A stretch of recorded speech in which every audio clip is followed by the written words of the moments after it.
Hey everyone, welcome back to another episode of the LlamaIndex webinar series.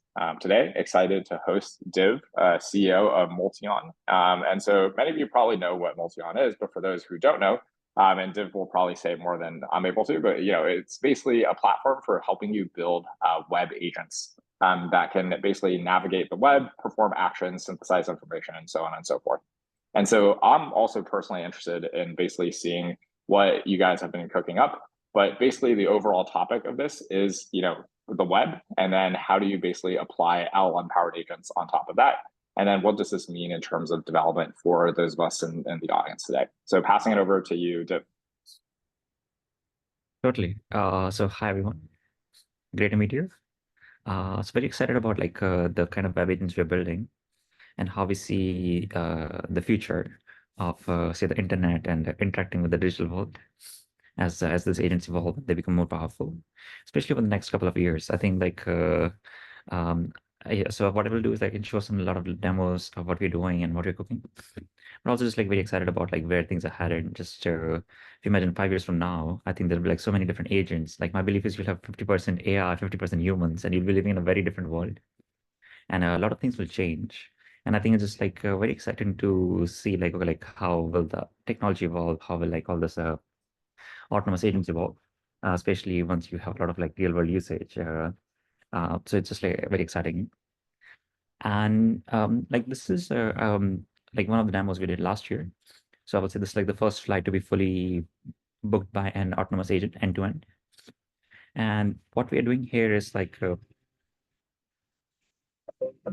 so in this case, we have our MultiOn agent that's been given a prompt to book a one-way flight from SFO to New York. And then it can go and control the computer. So it's controlling my browser here. So it's doing the whole workflow end to end. And so it's going to Google Flights, selecting my flight.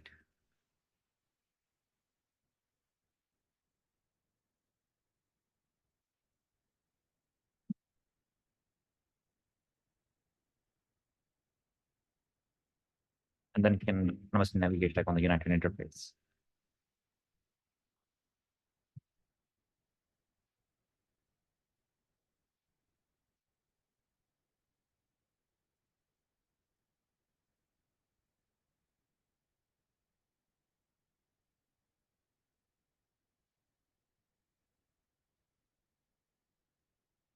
In this case, the agent knows that I prefer window seats. So it can go and choose the window seat for me.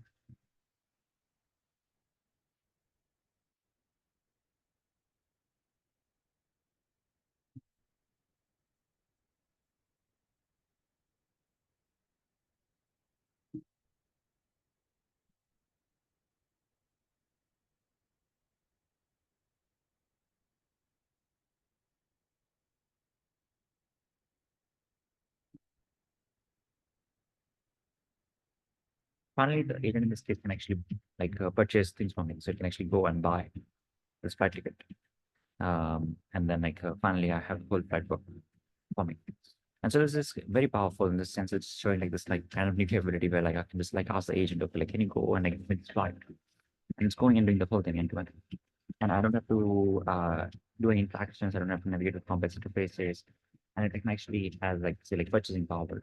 Where in this case, my card was already saved on my United account, so I can just go and access it on my behalf. And that kind of powerful, especially once you think of this as maybe a concierge or a personal assistant, and then this has go and do a lot of things for you online.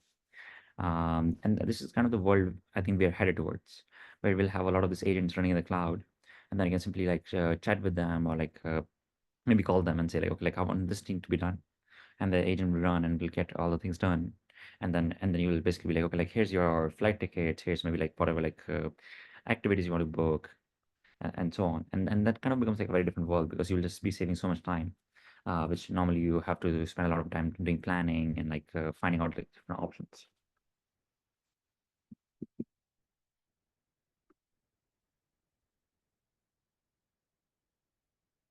And I like to say LLMs are the present and agents are the future.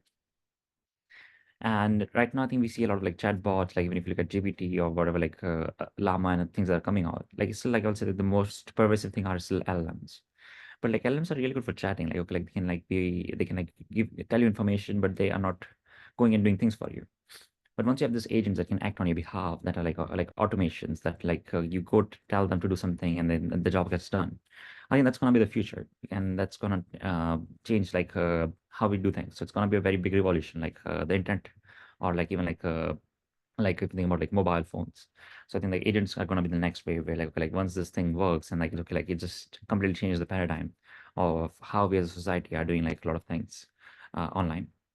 And the question kind of becomes like, okay, like once we have these agents that are running in mass, millions of them, and are doing decision making or autonomous, like how do you kind of like make sure that they're safe? So how do we in a sense like ensure like okay, like we don't end up building something like Skynet, for example, right? How do we make sure that this things are controlled? We can actually go and build them in a safe manner. They're personalized, and then you can trust them. Especially say like if they have access to your bank account, like they don't go and empty your bank account, for example. Like that you can trust them. Like okay, like the things are in control, and it won't actually cause harm.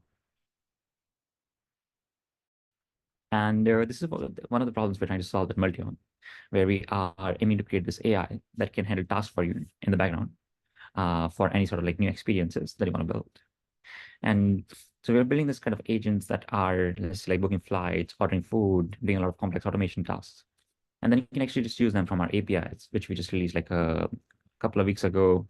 We also have some like direct consumer facing products where you can test the agent locally in your browser using a Chrome extension plugin, and then sort of see for yourself like what the agents are capable of doing right now and how they're evolving.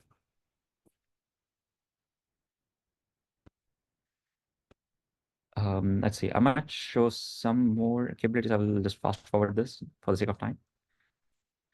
But especially with the web agents, the very interesting thing is like they're very general purpose. Like so basically they can do what you can do in a browser.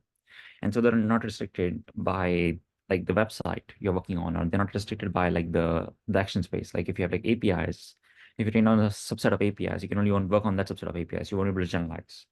But when it comes to something like web agents, like if you train enough interfaces, and they can generalize really well to like even like interfaces they have not been trained on um because interfaces at the end of the day are very similar.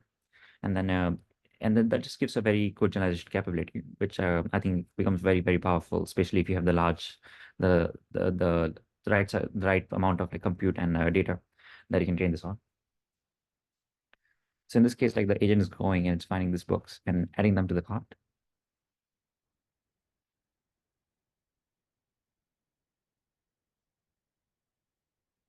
And then it can actually go and like buy this for me. And so they're very good at doing this kind of Amazon shopping scenarios.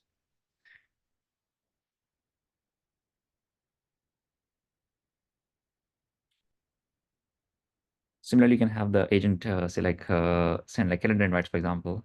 Um, and then like they can be personalized. So they can have information about you. So in this case, the agent knows my Zoom link, for example. So it can send this invite and automatically have my Zoom link included. So that's fun.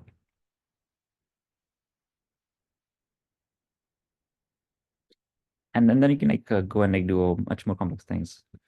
Here in this case, you can actually ask the agent to go and like combine two different websites together. So I told it to like, okay, like go to my Google Calendar, find what the next event is. And once it can like pick up the rest, like the address from the event, then it can actually go to the Uber's website and then it can like start filling that out.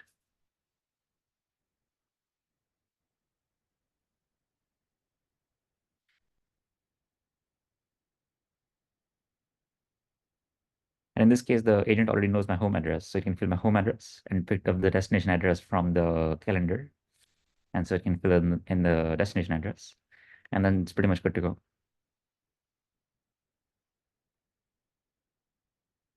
And then can go book the whole Uber here. And so this is kind of fascinating. Like, what are the different things you can enable? So you can use it on something like, say, like, I want to order food on DoorDash. You can have the agent go and do that. And like, I think we already showed the flights kind of stuff. You can also use it on like something like AWS, for example. So you can ask the agent to like, okay, like go to my AWS account and maybe like spin up a new EC2 instance. And this is again very interesting because like AWS has like a very janky interface. It's very hard to navigate. But if you have this agent that can just go and maybe set up your backend, like do a lot of like stuff for you, it kind of becomes like very convenient layer. And so we also see this as being a very interesting thing.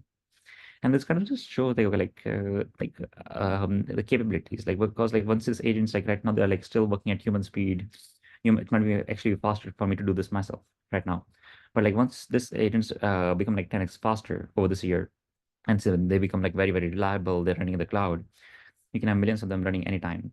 At Then that kind of just becomes like a very different world, because then you're just saying, look, like instead of me going and doing something, I have this army of 1,000 agents that I can just spawn up anytime, and it's like, okay, like agents go and like get this done. And I think like we'll start seeing like this kind of like paradigms emerge where like I think like see as humans like we can only do one thing at once. So we can't paralyze really effectively. But like if you have this agent, then you just have the agents go and like sort of like do multiple things in parallel, and that's just gonna be like 100x to maybe like 1,000x productivity boost once that starts happening. And I think you'll probably yeah, I think we'll have to just invent a new term for that, because I don't think there's a term for this kind of capability. Yep. So let's see. Let's continue on this. I'm just going to intersperse a Sure. question actually from the audience, which is, I mean, there's a bunch, but I'm just gonna ask one. One is, so you demoed some stuff around like public websites. Like, can you target it against like private non-web apps, or is this like primarily for anything in like a browser? I would say right now, primarily in the browser. I think we are thinking about extending to desktop.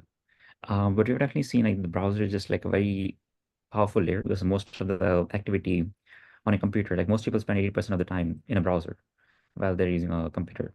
And so that just becomes like a very good starting point. And then we can always like support more desktop interactions and more kind of modalities. But just because like the browser is kind of like the most frequently used app in everyday life, I think that becomes a very good starting point. Nice.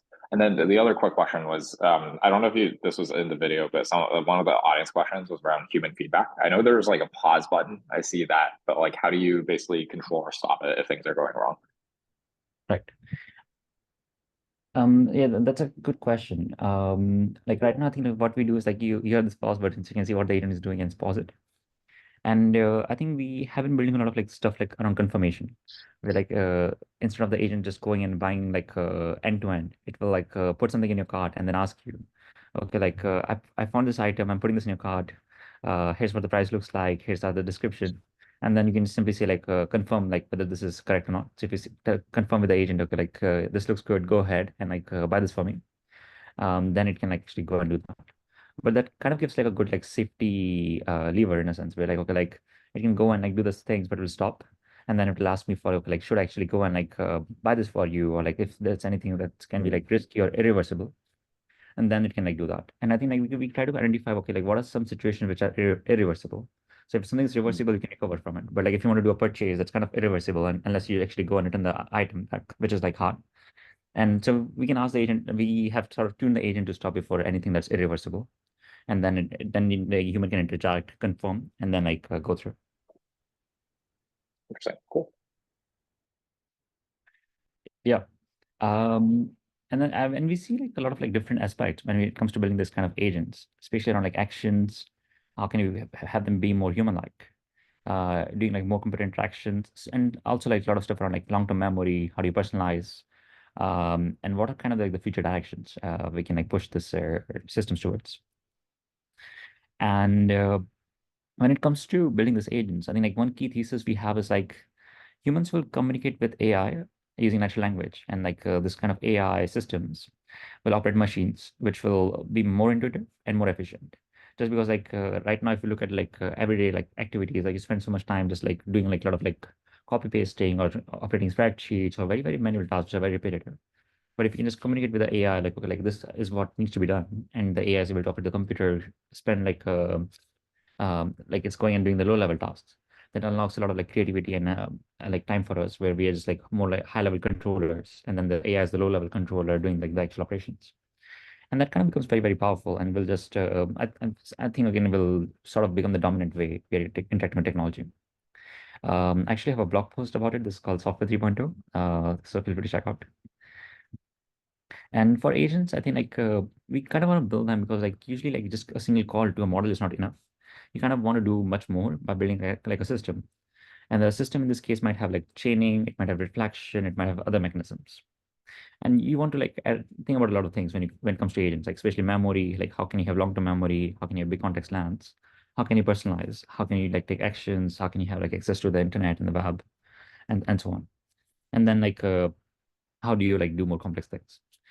This is one diagram about like a agent architecture of agents. This is from Lilian Wang from OpenAI. And this kind of goes into like what are the different like components involved. And I think we need to think about like what's the memory. So like, do you have like short-term chat history, and do you have like a long-term memory for like what the user is doing, for example? Do you have access to tools like maybe like calendars, or like maybe like a code interpreter to write code, or like a search? Can we do planning to sort of like effectively decompose tasks? So can we have like sub goals? Can we do chain of thought, criticism, so on? And finally, like be able to do all of that and combine it with actions. And that kind of becomes like a very interesting system where like you have all these building blocks. And the final agent is like you can kind of combine them in like different ways. And depending on what use case you have, you can build like an agent that's like focus on that use case and can do that really, really well. And so when it comes to MultiOn, we're kind of trying to build this web agent which has access, which can do read and write operations over the internet. The actual name was inspired from quantum physics. So it's a play on words where you have a lot of quantum particles like neutron, muon, fermion. So like MultiOn, which is like sort of like a imaginary quantum particle that's present in multiple places at the same time. This makes sense. And so Jerry, let me know like how much time we have, but keep cutting another. You could go for like another, maybe like 5-10 minutes. Yeah, Okay, just cool. it's flexible. Sounds good. Okay. Yeah. Cool, cool. Okay, so this is like one of the fun demos we did last year, where we had our agent go and take the online driving test in California. So how this worked is this is like an actual person who's taking the test here, and there's like 40 questions in the test, and this was actually like a live DMV test. So the DMV was recording us on camera, and they also were like taking a like recording the screen, but still like the agent was able to like go and complete the test on behalf of the user. And the person here just has their like hands above the keyboard, so they're not actually like interacting with the computer. So this was kind of like a white hack attempt, which we sort of like we told the DM we were doing this. So this was fun, but we're just trying to show like okay, like what are the capabilities that are possible. And so the agent is here is going in and answering all the questions on this time frame. Yeah, and that can finally go and like actually pass the whole thing. And we actually got like a driving license sent by the California like DMV. So that was really fun. Congratulations. Let's see. And Oh, that was like nice. actually very fast. Yeah. So it's just like kind of like interesting to see like even like what kind of things you can use kind of agents for. It's kind of funny, but I think I've actually been told by a lot of people they've been using MultiOn for compliances or like even like onboarding surveys and stuff like that, because you just have to spend a lot of time in these things. But like the agent can like sort of like go and like maybe like help you in this kind of stuff. And it kind of becomes like interesting, like just like okay, like what are the security and the safety like control levers we should build here, because it's kind of like what should the agent be allowed to do versus not, and that kind of becomes like an interesting question here. And this was kind of like with just like a demonstration of what's possible. It's not something that we're actually allowing as a use case, but just like a sort of like just goes into what are the things that could be possible. And then we are very interested in building this like human-like agents. There was actually this talk from Sam Altman. This was I think like 2 weeks ago, and he was talking about like how UI is the right paradigm for autonomous systems, because it's a shared interface between humans and AI. And so if something goes wrong, you can actually like see what's happening. You can like take over control. Yeah, you can like diagnose it, and then you don't have to learn anything new. And so it kind of like we have like a similar belief where we think like okay, like if we can build these agents that are just operating over like current user interfaces, then it just like gives a lot of like observability, a lot of interpretability, and then you just know what's happening. And these agents over time can also act as like more like digital extensions of who you are, what you're doing, and then learn from you and become better. They usually have less restricted boundaries, so they can handle like logins, they can do payments, and you don't have to usually deal with a lot of restrictions. And again, like it's a simple action space, so it's easy to generalize to new interfaces over time. And then you can like learn from the user and also improve these agents over time. There's like a bunch of there's this like classification of different levels of autonomy when it comes to agents. So if anyone is familiar with self-driving cars, you have like this like system from level 0 to level 5. So from level 0 to level 2, it's basically like a human that's driving the car. And there's maybe like some sort of like fallback mechanism, like maybe like cruise control that can take over in some cases. But when it comes to like level 3, that becomes interesting when there's like the car driving itself and then human is there as a fallback. So if you are driving on a Tesla in autopilot, there's like a level 3 system. And when you move towards like level 4, it's basically like you don't have a human in the car. So it's like the car driving itself most of the time, except in like some certain scenarios where like you might still have like some sort of like a failover mechanism to like take over control. And when you have like level 5, it's like the car driving itself in all situations. And so if you have taken like a Waymo ride in like SF, so that's like a level 5 system where there's no human in the car, and the car is going and driving itself and doing all the decision making. And I think like same thing happens with computer interaction. So you can imagine like, okay, like if you have this like kind of agents with different capability zones that are going and interacting with computer doing control, I think that is like kind of the interesting thing. And there's kind of like two ways to do this. So one is like the API based method, and the second is like the direct interaction method where like you control the UI itself. And that's kind of what we are going for right now. The API based one is interesting, but I think it's just like people haven't I think it's actually surprisingly haven't had any like much success because I haven't seen anything like really take off in API based agents right now. Like OpenAI tried something with plugins a while back. There has been a lot of academic works like Gorilla that's allows you to do this, but I think it's still early and like yeah, and I think we're maybe like getting there for like certain use cases, but I think it's still like interesting direction. And then like when you have like this UI based control, it's just more freeform. And so it's just like a bigger unlock for a lot of like, especially if you want to like do anything on the internet. So because like if you're working on the web, like only 5% of the web is accessible through public APIs. Everything is kind of behind like very private APIs which keep changing, are not like well defined. But if you can like directly interface with the browser and the UIs, then you can unlock like 100% of the internet capabilities. And so one thing we've been doing here is like building this agent API. And the idea behind our agent API is like you can actually just prompt the agent what you want it to do, and the agent can go and like start acting on your behalf. So in this case, we just tell the agent like, okay, like make this 50-word tweet announcing about the MultiOn API, and then it can like go interpret this like natural language prompt, like open a browser, then take the action, and then send the results back on the API.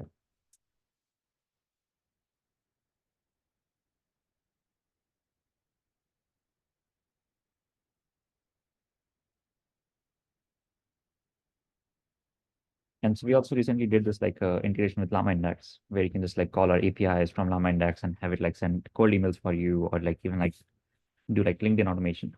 So there's a lot of like fun things we can enable, especially when this is combined with other tools. Because like if you can give it like memory, you can give it context, and then you can call the API like here's like the exact prompt that you want to like go and call.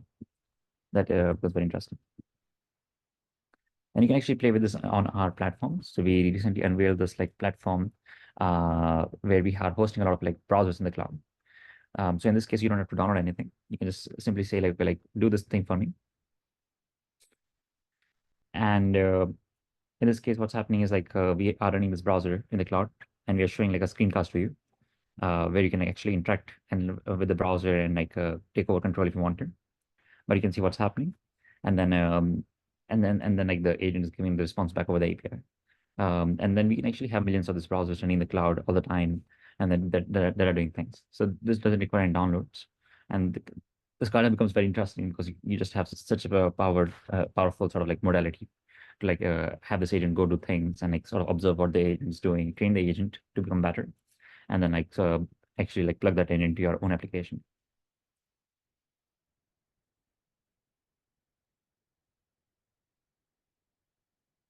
I might jump a bit here, but a good way to think about like models is like almost like they're like a processing unit where like it's like taking some input tokens in, which are like fixed context length, like 8,000 or 32,000, and then spitting out some like output tokens, which could also be like fixed contents, like maybe like 4,000 like output tokens or 512 output tokens, something like that. And this kind of like resembles a traditional computing unit. Like if you have a processor, like a CPU, like if you have one of the early processors, like a MIPS32 chip, you give it like some like fixed length binary like encodings, like here's like this 32-bit binary encoding, and then it will go do some processing and like write back values. And kind of similar thing is happening with this like current generation of like large language models, where you're giving it like this natural language encoded to like fixed length strings, and then it's like doing some stuff and then getting it back out. And then you start building like a lot of like operations on top, where you can combine this with the memory, you can combine with some sort of like scratch pads. You can have all this like instructions of what you need to do. And then you can like currently like execute a bunch of chains line by line, where like each line of natural language can like be called again and again in a loop. And this kind of becomes like, it starts resembling a normal like computing, like a CPU operation, where you're executing like lines of code one by one. And there's this analogy here by Andre Karpathy, actually, where he likes to call this like the large language model operating system. So like the LMOS. And the idea is like, you can think about the LM as a CPU, and the context window as like the RAM of the CPU. And then you have a disk, which could be like, say, like some sort of retrieval system that can like load context from. You can have like classical tools like calculators, like some sort of interpreter, so on. You can have like peripheral modalities like video and audio, and then you can be connected to the internet through a browser. You can talk with other LLMs. And this kind of systems we also going towards, where like you might want to think about like long-term memory, where like you have memory which is enabled by disks. And like how do you like build like very interesting like things that like that. And I think like LlamaIndex is doing some very cool stuff there. And also like interesting question is around like agent-to-agent communication. Like how do we as agents, like can we have agents communicate with each other, do complex things? And this is like very open. And I think like we'll start seeing a lot of this kind of like primitives and like systems which allow us to do this. Where like you have a lot of agents that are going and doing tasks.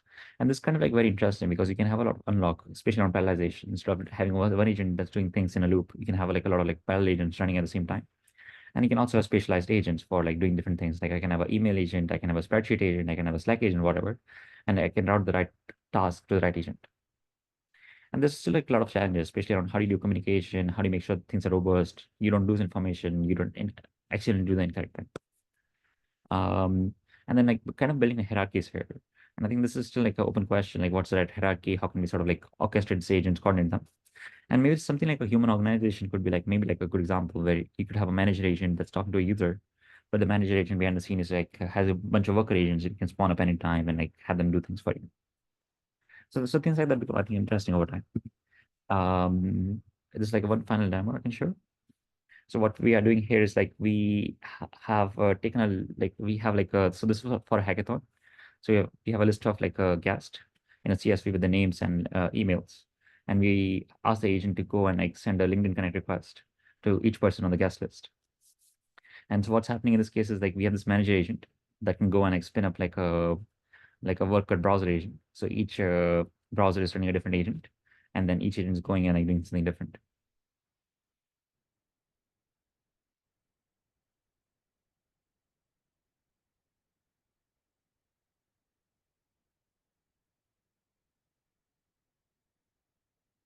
And so each agent is trying to send a LinkedIn Connect request to like a different person.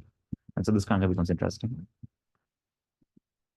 And then there's like still like a lot of issues we want to solve, especially around like how do you benchmark, how do you measure like if things are going well, is it reliable? And like also around like building observability, how do you build over like human overrides, and how do you build trust? And there's kind of like problems you see where like plans might diverge potentially, and then you want to kind of like take all of this together and start building a generalized system where like you have like chat capabilities, you can like ask you to do things, you can route the things to like different applications, and then combine them together to do like more things and like self-correct over time. And I think like we still need to build a lot of like complex tooling, especially around like if you think about like how when software started, like you just had to build so many things around like just like how do you monitor like what's happening in the cloud, like if you have like distributed systems, and then there's like so many like very very complex tooling that exists right now. And I think same thing will happen with agents. Like agents is just like a very new paradigm. It's like the next evolution of software. And so I think we'll just see like a lot of like tooling just be created around agents, especially because it's autonomous, and that just like changes the game. And then you just need to like think about like, okay, like if this thing was autonomous, how do we build the right tooling layers, observability layers, sandboxing, permissioning, frameworks, and so on. Oh, finally, yes, we are actually hiring right now. So if you are very interested in problems we are working on, especially on putting agents in production, making them work 99.9%, feel free to reach out. So yeah, so that was like the talk. Thanks for that. Great. Yeah, no, this presentation is awesome. It's very informative. Also, I see snippets from, I think you gave like a talk at Stanford a few months ago, and I think there is that whole like lecture around agents. And so yeah, if you guys want, Google like kind of what's the name again? I forgot the name of the lecture, but check it out. It's a nice video. Yeah. So there's a lot of questions. I think the audience voted. I think a lot of the questions are actually, they're very interested in understanding how like MultiOn is thinking about these problems. And I know you probably have some like secret sauce underneath, but just from like a conceptual perspective, like maybe the first question is, so you mentioned some of the pieces of agent architecture, like long short-term memory, reflection, planning, tool use, like a bunch of these things. Which components does like MultiOn depend like heavily on? And like, what are some kind of insights you can share about like any of these components to the audience? Yeah, and totally. So let's say right now, I think like the biggest one for us is like the actions we can take, and also maybe like the how much we know about the user. So like, do we have a really good user memory? Can we remember like things the agent has done in the past?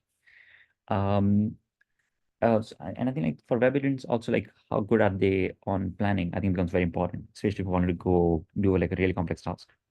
So I would say like it's a combination of a lot of different things.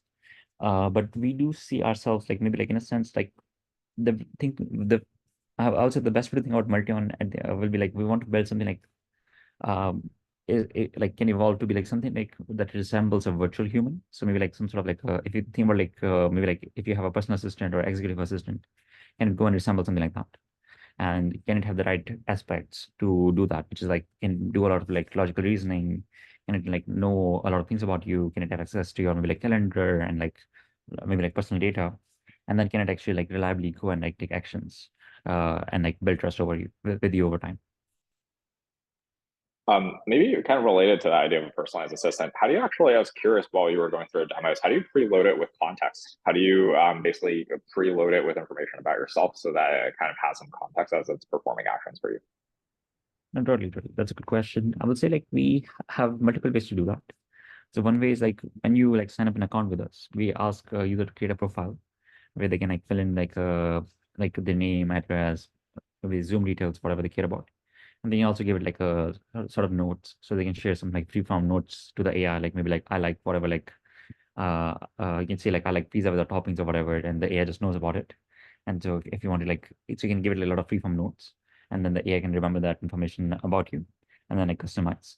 So you can tell it your allergies or like something like okay, like I like window seats and so on. And the AI can also like learn from you over time. So like as you like have it like go do things for you, it can learn from the interactions. It can build like a more about like what you like, what you don't like, and then keep improving itself. And is that a combination of like short and long-term memory? Yeah. So we're doing like I think like right now, yeah, I can't say too much, but like a combination of like a lot of retrieval, but also like we're starting to train like models, which are like adapted to different user interactions. Oh.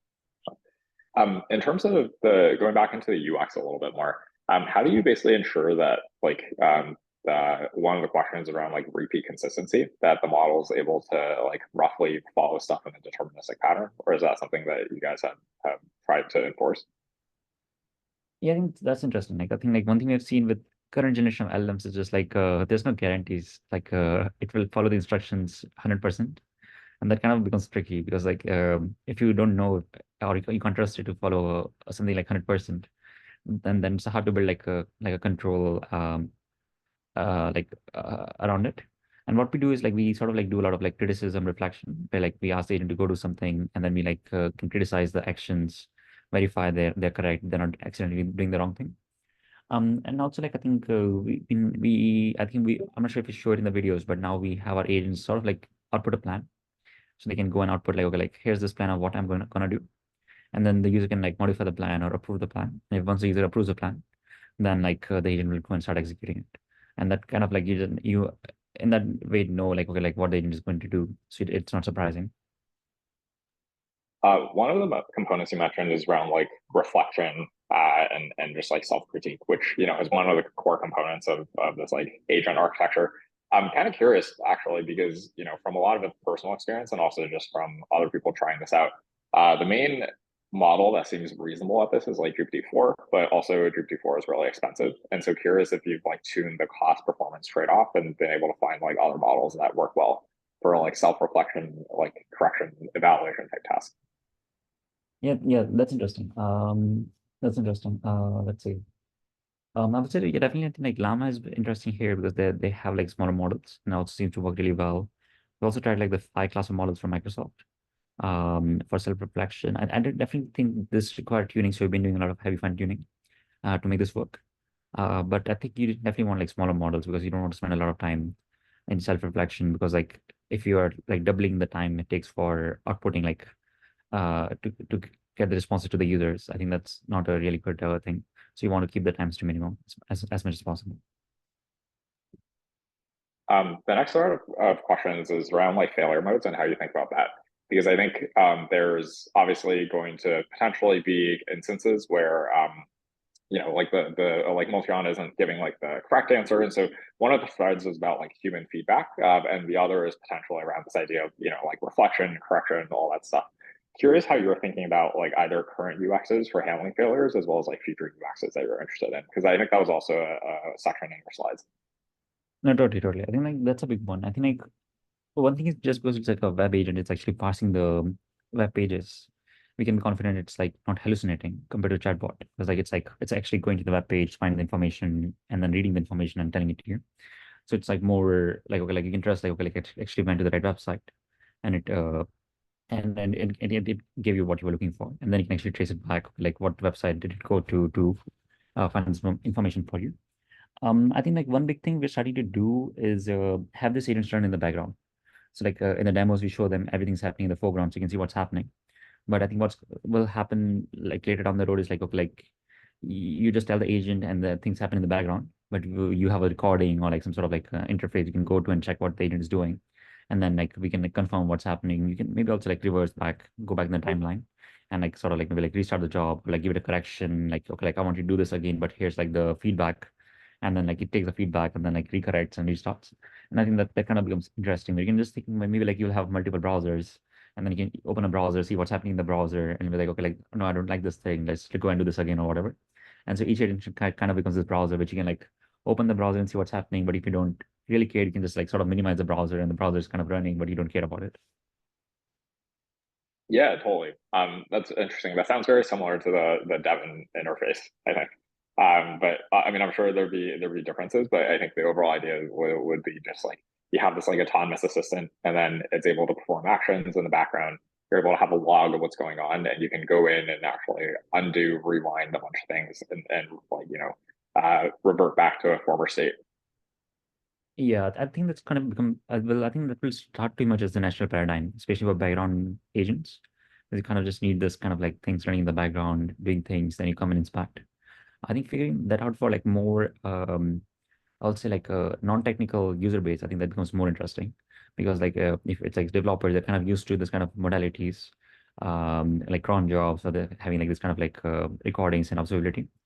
But if it's like some like someone like like an everyday consumer, and they're like okay, like I have this agent that's doing things for me, and then I think that will require a lot of user education, like okay, like how you should actually come and use this. And it's actually kind of specific to MultiOn. Actually, was really one of the questions in the audience. Do you see like being able to run MultiOn in like a headless browser, or is that like visual interface actually quite important to the user? Yeah, I think we can. So I think like we have this playground where everything's running in the cloud as a headless browser, and we can show like what's happening as a screen recording in the browser. So in that case, you don't have to have it run locally. It's kind of in the cloud. Um, was that the question, or was it something different? Oh yeah, that was basically it. Yeah. Right. Um, well, The yeah, complex and just sorry, yeah, go on. sorry, go on. Yeah. Okay, yeah. I was seeing the complex challenge there over just like handling logins and like handling like authorization. Because if it's running locally, it's easy for me to trust. Okay, like I can put my password and it's good to go. But if you're running in the cloud, that kind of becomes like harder. And then we are trying to build like a lot of like paradigms, like how do you And like you can actually like put your passwords in a safe manner right now using an interface. But it's kind of like sort of like how do you build kind of like login modalities if it's things that are running in the cloud. Taking a step back, like generally speaking, what are things that you think web agents like should or should not do? I think one of the comments in the chat was like, maybe like web agents should not be taking compliance tests like the driver's license test. I'm sure you had that as like a fun demo, but also there's probably some like societal ethical implications for that. I'm curious about like your thoughts on what you think people should use these for and what like you shouldn't use them for. Yeah, totally. I think it kind of becomes interesting. Like we definitely want boundaries. We actually had someone like you come to our Discord and try to ask you to like, can you go and like pirate a movie for me or something? And I think like the agent actually told it that that is illegal. I can't go and like do something like that for you. And it's kind of like interesting where like you want to like figure out what are the legal boundaries, because it's like you don't want it to go and like just start spamming people or like send crypto wallets or whatever. So I think you need to build a lot of like security measures. And I think like I think that's kind of the approach we're starting with, where like we can like sort of like build moderations around like what sort of use cases people can use this for. And the biggest one we are going for right now is a lot of like things around say like online research, maybe like a lot of like everyday convenience things, finding and booking activities. So that's kind of the use cases we have like sort of like we are like catering like our agents towards right now. And then we are actively building a lot of moderations. We're actually doing like working with some like LLM security experts, and then like we might actually show like what are some of the inbuilt security measures in MultiOn, like to prevent like prompt injections or having it like go do like wrong things, which might be potentially in like a gray zone. So similar how like websites have protections against like web scraping, do you see websites starting to put up like barriers to actually prevent agents from just being able to like automate stuff like like through LLMs? I think it kind of depends. Things are possible. I think we'll have to see. Yeah. So scraping is thing is definitely interesting, because I think like a lot of people are doing that. Even if you look at Perplexity, for example, they're like scraping a lot of websites. So it'll be interesting to see like how websites feel about that over time. But I think it's also something that you're kind of used to, because even if you're Google, I think Google is scraping websites for like a long time. So I think maybe like I've seen like most scraping is usually fine unless you're not retaining the data over like 30 days. And so I think kind of becomes interesting. Like as long as you're not retaining data, you're just like maybe like serving real-time information. Is this a violation of the policy or not? And that I think might change a lot uh, over time. And I think we'll definitely see maybe like some sort of cat and mouse game, but I think it's also kind of like a wave. Like it's a very big wave if you think about agents, and it's kind of gonna happen. And it's actually can be positive, because like suppose you are you are a service website, you really care about traffic, you really care about like amount of like transactions going through your system. And then if the agents can actually bring you a lot of traffic, and then can actually get you a lot of like, actual like transactions, then that can actually be a really good plus. So and then I think we see a lot of sort of like ways that you can work together with a lot of website providers. Like suppose like you want to use this on DoorDash, but like you're actually like getting a lot of orders in. So that's actually good for DoorDash, because they're not running it. They don't really care about advertising. They really care about like are people actually buying, and like how many purchases are we getting per day. And it doesn't matter if the purchase is coming through the agent or it's coming through a human. And I think like there's like ways we can sort of build like some sort of like interesting benefits for people, for like even like merchants or like services who allow like like agents to go on their website and do things. Yeah, that's super interesting. I mean, I feel like that area probably has like a lot. That's probably like an entire separate like webinar. Um, well, I'm just going through like rapid fire questions just to get through like the rest of the stuff from the audience, and also some like general questions I want to ask as well. How do you feel about multimodal models and the relevance to web agents? Do you think these things will navigate the web visually or via text or both? I think it'll probably be both, because I think the text is so if you look at HTML or like even like it's very optimized with like a lot of tags, because it's already optimized for crawlers and like a lot of like robot like bots to like go and like be able to scrape information or like navigate the interfaces. So there's a lot of like rich metadata that you can like find, which might not be in the actual screenshot, and I think that's very useful. And then vision is also useful in a lot of like what's the styling of the website, what's the layout. So I think like you kind of need both, and I think we'll see like multimodal being interesting, because you can like go and combine those different sources of information together. Cool. You touched on this in terms of use cases, but what are the most popular use cases from your users? Like, I mean, obviously a lot of things are possible, but what are the things that are like the most common? Is it like travel booking? Is it like researching stuff? Yeah, so I'll say, yeah, that's interesting actually, because I think we see a really big combination of like, I'll say very diverse use cases. So research is definitely a big one where we see a lot of people use it for like a lot of personal research, even like maybe like finding things on their Gmail accounts or like maybe like Google Drive or Notion because it just has access to your personal like website. And then we've seen a combination of like asking it to like book like restaurants for you or book travel for you, where also it can like find you the best discounts or like sort of like do like online research, and then combine that together with actually taking the action end to end. And so we've also seen a lot of use cases on the action side around like say like posting stuff has been a big one, like posting stuff on social networks like LinkedIn or Twitter, a lot of automation around even like cold emailing. I think I've actually been using this a lot for hiring. For example, this is like go to like link, like find me whatever like people who are like have this like whatever like particular criteria on LinkedIn, and like it can actually go and like maybe like fill that in a spreadsheet, or like it can also send a lot of like cold emails to people. So it kind of becomes a good convenience layer where like I don't have to go and spend a lot of time doing things myself. I can just go do the online research, and then and then I can like coordinate with the agent like finish the things. Interesting. Actually, on a side note, I kind of wonder from like a pricing perspective how this affects like the price sensitivity of like consumer to using this. Like, do they see it as like the replacement for hiring someone, so price it at like the human labor per hour, or is it more just like something lower than that? Yeah, I think that's a good question. I would say maybe like a good like everything if you have something like a virtual assistant, I think it's maybe like a good sort of maybe like a good replacement of a virtual assistant over time, which is like a very low labor job. If you're asking like uh the assistant to maybe like do online research for you or maybe like help out with some very simple things. Um, so I don't think like we're gonna replace like actual full-time like jobs or like actual full-time humans. It's gonna be more like a productivity layer where like maybe like instead of hiring like a virtual assistant in Philippines, like you just have this agent instead, and like the agent is much more like personalized and just like can to go do more things for you. Um, I do think it will be cheaper because you can just like run this en masse. So like if you're trying to hire an actual like personal assistant in US, it's probably like $10,000 per month. But like if you have this kind of agent, and then maybe if you're paying the agent like $100 a month or something, and then you can actually go maybe like become like a really good like layer to like just help your personal productivity. I think that's where we see things starting from. And then it's helping with a lot of like low level things like okay, like I want to do market research, I want to do competitor analysis, I want to like maybe like find some leads for like some sort of business activity, or like I want to like find like whatever like hires, and then maybe like instead of outsourcing those jobs to like maybe like people in different countries, you can just have this agent go and do that. I just got two more questions. And so one is, you mentioned this idea of a multi-agent future. How bullish are you on multi-agents? How is this related to how you're building like MultiOn? What are the trade-offs, costs, those types of things, and how will this change in the future? I think totally.